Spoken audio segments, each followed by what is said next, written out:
Hey YouTube, sorry it took me so long to make my last video, but I was having one of my chemotherapy treatments and couldn't make it there. So, finishing up my story. Right now it's between my freshman and my sophomore years at college. You know, the 3 months of summer. It's great. I worked my ass off.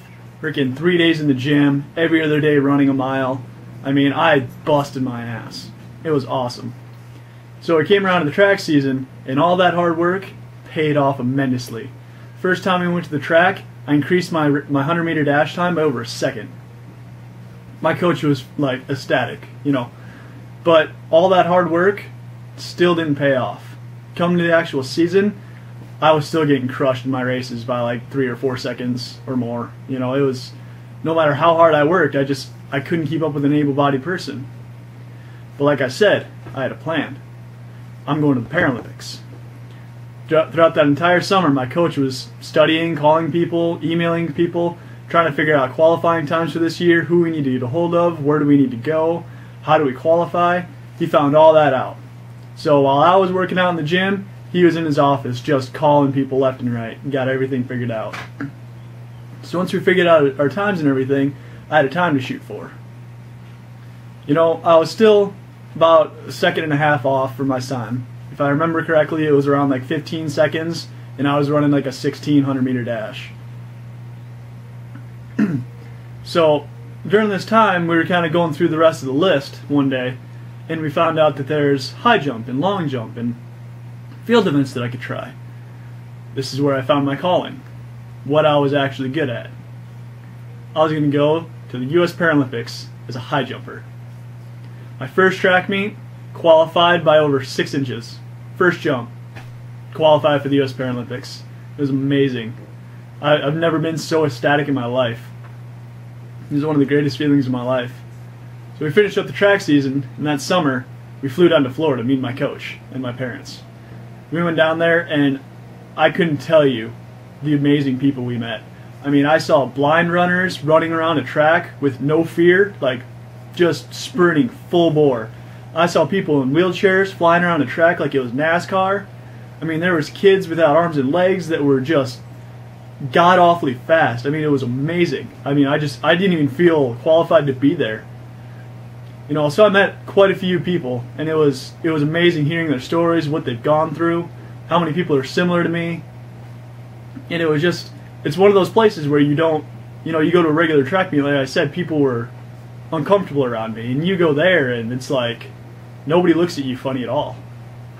So anyway, I qualified in 3 events when I went down there. I qualified in the high jump, the 100-meter dash, and the long jump. Long jump I wasn't too excited about. I didn't really like it, but you know, it was another event I could try and place in, so I did it. So my first event that I had was the 100-meter dash. And I've actually, when I went there, I was talking to a couple of the guys and found out that the first guy I talked to was actually the 100-meter dash record holder. Awesome. I'm totally going to win this with him here. So anyway, like, he was trying to give me tips and things like this, and everybody was really nice. So we get lined up, and you know, throughout the 2 years that I was running, I was pretty much working on my blocks. And so when the gun went off, I was like out of the blocks, just flying. And I was like, sweet, you know, I'm in the lead. What's up with this? And then like my third step, people just flew by me like I was standing still. Like, I swear that I jumped the gun just to look cool, and then they were like, oh, bullshit. And they just flew by me. It was not even fair. I wanted to cry and just quit and walk off the track right there. I ended up finishing 7th out of 9, which isn't bad, but I mean, hey, I actually beat somebody, so I mean, that's an accomplishment in itself.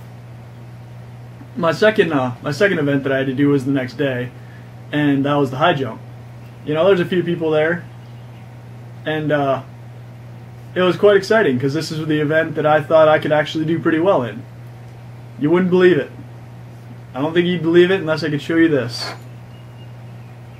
I set a national record, got first place, 4 foot 10 1/4 inches on one leg.